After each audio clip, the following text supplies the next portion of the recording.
Oh hey folks, don't mind me. Just finishing up some emailing for the day. Oh, and what's this?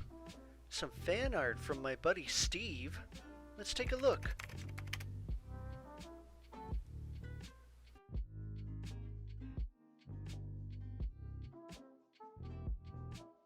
Oh, well, that'll haunt my every waking hour. Thanks, Steve. I love it. If you'd like to check out some of his other hauntingly talented work, be sure to check out his horror collection here at Steve McGinnis Illustrations. And also be sure to snag a copy of Rise of the Harvester, Steve's self-titled comic book. It is gruesome. Now, there was something I was going to talk about today, but I can't quite remember what. Listen, I don't want this to be all doom and gloom. We'll save big scary problems for another time. Cause us all sorts of grief. We'll talk about varroa mites another time. Oh, jeez. It's that time, eh? Buckle up, folks. This one's gonna be heavy.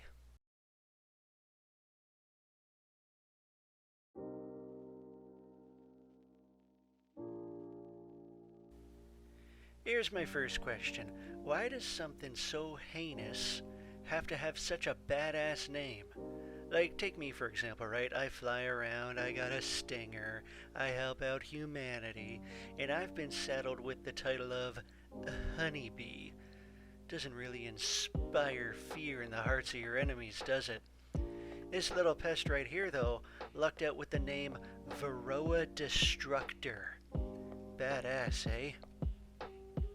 Varroa Destructor, or varroa mites, are one of the leading causes of something called total colony collapse, which is exactly as scary as it sounds. Tens of thousands of my brothers and sisters weakened by the diseases that these parasites bring to them, to the point where we can't even survive in our off-season when the food gets scarce and the weather turns cold. These mites catch a ride on our backs and into our hives, where they wait until we walk over one of our open brood chambers as where we lay our babies. They'll make themselves right at home and begin feeding on our young.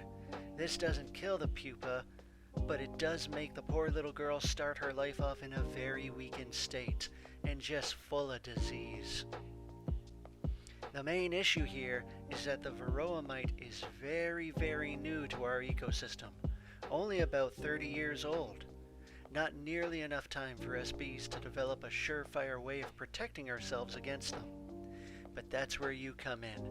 It's the keeper's responsibility to monitor and properly defend against the mites.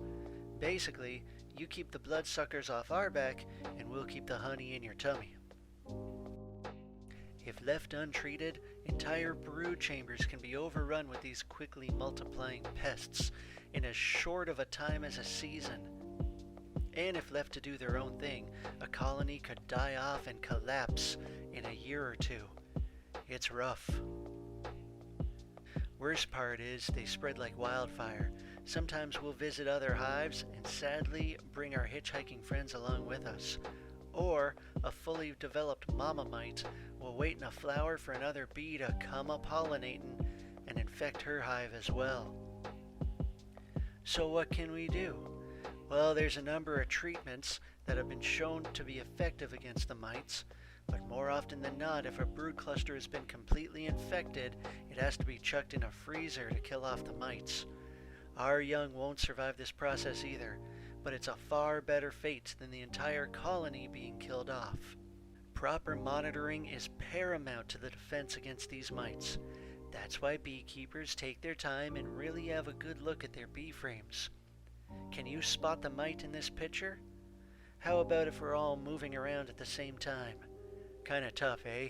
So take your time, relax, and focus on the task at hand. This is very, very important. Now see here, there is a solution. My keeper is laying down some slow-release medicine to kill off the pest before things turn cold. Hey, thanks, bud. See, we can beat back these parasites, but it's going to take a bit of jolly cooperation on your and my part so that we can keep those tummies full of honeys.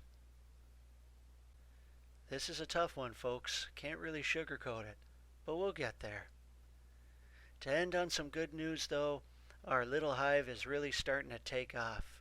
The queen is happy, the foragers are happy, and I overheard my keepers saying something about installing a flower bed. Yum yum. Alright, I gotta get back at her. Cheers, folks.